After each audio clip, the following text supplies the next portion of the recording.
ഒരുപാട് സന്തോഷമുണ്ട് എല്ലാവരും വന്നതിൽ. Thank you for coming. ഞാനിതിൽ കുറച്ചുള്ളൂ, ഇതിന്റെ വലിയ ആൾക്കാരൊക്കെ അവിടെ സെലിബ്രേറ്റ് ചെയ്യാണ്. നിങ്ങൾ ഇവിടെ വന്ന് സെലിബ്രേറ്റ് ചെയ്യുന്നതിൽ എനിക്ക് ഒരുപാട് സന്തോഷമുണ്ട്. Thank you so much.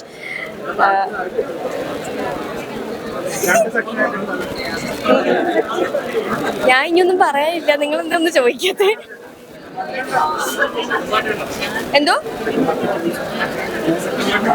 Second പാർട്ടിലുണ്ടോന്ന് എനിക്ക് അറിയില്ല. ഡയറക്ടർ എന്തോ വില്ലൻ ഉണ്ട്. എന്റെ കാര്യമൊന്നും പറയാറായിട്ടില്ല. ചിലപ്പോ ഉണ്ടാവും, ചിലപ്പോ ഉണ്ടാവില്ലായിരിക്കും. ഡയറക്ടറോട് ചോദിക്കേണ്ടി വരും. സിനിമയില് എനിക്കൊരു മെയില് വന്നതാണ്. പ്രൊഡക്ഷൻ വൈജയന്തിയുടെ മെയില് വന്നിട്ട് അങ്ങനെയാണ് ഇതിലേക്ക് വരുന്നത്. പിന്നെ ഡയറക്ടറായിട്ടൊരു മീറ്റിംഗ് ഉണ്ടായിരുന്നു. പിന്നെ കൈറയുടെ ക്യാരക്ടറൊക്കെ പറഞ്ഞു തന്ന് അങ്ങനെയാണ് സിനിമയിൽ വരുന്നത്. 2 years മുന്നേ വന്നതാണ്. അടിപൊളി എക്സ്പീരിയൻസ് ആയിരുന്നു. സിനിമയിലെ എല്ലാം വലിയ സ്റ്റാർസ് ആണ്.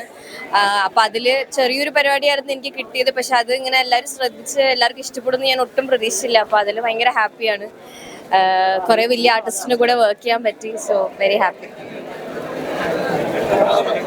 മലയാളത്തിൽ 5 സെന്റ് സെലീന എന്ന് പറഞ്ഞ സിനിമയാണ് അടുത്തതുള്ളത്. തമിഴിൽ കൊട്ടക്കാളി എന്ന് പറഞ്ഞൊരു സിനിമയും കൂടി ഉണ്ട്. ഈ 2 സിനിമയാണ് ഇനി ഉള്ളത്. എന്തോ അങ്ങനെയൊന്നും ഞാൻ പറയില്ല. സന്തോഷം. അറിയില്ല, ചിലപ്പോ ഉണ്ടാവുമായിരിക്കും, ചിലപ്പോ ഉണ്ടാവില്ല. ആഗ്രഹമുണ്ട്. ഡയറക്ടറോട് പറഞ്ഞു നോക്കണം. എന്തോ ഇല്ല, ഒട്ടും വിചാരിച്ചില്ല. കാരണം ഇതില് വലിയ വലിയ പേരുകളുള്ള സിനിമയാണ്. ഞാൻ അതില് കുഞ്ഞൊരു പാർട്ടാണ് ചെയ്തത്. പക്ഷെ അത് ചെയ്ത് വന്നപ്പോ അത് നന്നായി വന്നിട്ടുണ്ടെന്ന് എല്ലാരും പറഞ്ഞു. അപ്പൊ എനിക്ക് തോന്നുന്നു അതെ.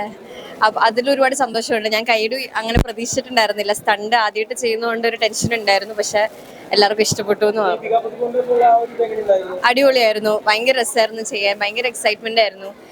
ദീപിക പദുക്കോണിന്റെ കൂടെയും പിന്നെ ശോഭന മാമിന്റെ കൂടെയും പശുപതി സാറിന്റെ കൂടെയൊക്കെ ചെയ്യാൻ ഭയങ്കര എക്സൈറ്റഡ് ആയിരുന്നു. ചെയ്തപ്പോഴേ തന്നെ ഞാൻ ഓൾറെഡി ഭയങ്കര ഹാപ്പി ആയിരുന്നു. ഇപ്പൊ സ്ക്രീനിൽ കണ്ടപ്പോൾ അതിലും ഹാപ്പി ആയിരുന്നു.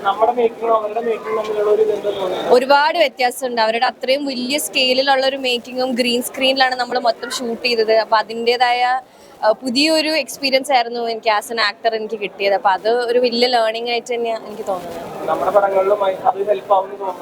നമ്മുടെ പടങ്ങളിൽ ഗ്രീൻ സ്ക്രീൻ വന്നാൽ ചിലപ്പോൾ എന്നെ ഹെൽപ്പ് ചെയ്യായിരിക്കും. പക്ഷെ ഒബിയസ്ലി അങ്ങനെ ഒരു സ്കെയിൽ മാറുന്നതിന്റെ കുറെ ലേണിംഗ് ഉണ്ടായിരുന്നു. തീർച്ചയായിട്ടും. അയ്യോ, ഞാൻ ഭയങ്കര ഹാപ്പിയാണ്. Thank you.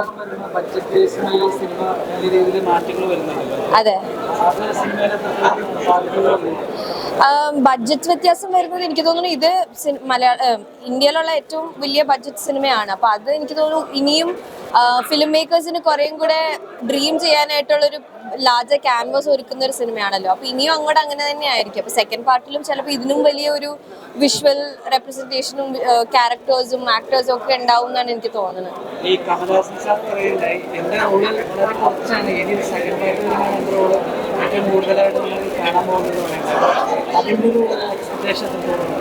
ഞാൻ ആസ് എ വ്യൂവർ ഞാൻ ഭയങ്കര എക്സൈറ്റഡ് ആണ് കമൽ സാറിന്റെ. കാരണം കമൽ സാർ ക്ലൈമാക്സിൽ വരുന്ന പോർഷൻ അത്രയും ഒരു പീക്കിൽ കൊണ്ടാണ് നമ്മൾ നിർത്തിയിരിക്കുന്നത്. അപ്പൊ ഇനി എന്തായിരിക്കും എന്ന് കാണാനായിട്ട് അത് അവര് 3 പേരുടെ കോമ്പിനേഷൻ കുറെ കൂടി ഇനി സെക്കൻഡ് പാർട്ടിൽ ഉണ്ടാവും എന്നാണ് എനിക്ക് തോന്നുന്നത്. അപ്പൊ അതിന് ശരി, എന്നെ വിളിച്ചാലും പോവും എന്തായാലും. നിങ്ങൾ സപ്പോർട്ട് ചെയ്താൽ മതി. നിങ്ങൾ അതേ ഒരുപാട് കൈയെടുത്താൽ ഞാൻ സന്തോഷത്തോടെ ചെയ്യുന്നതായിരിക്കും. Thank you so much. Thank you.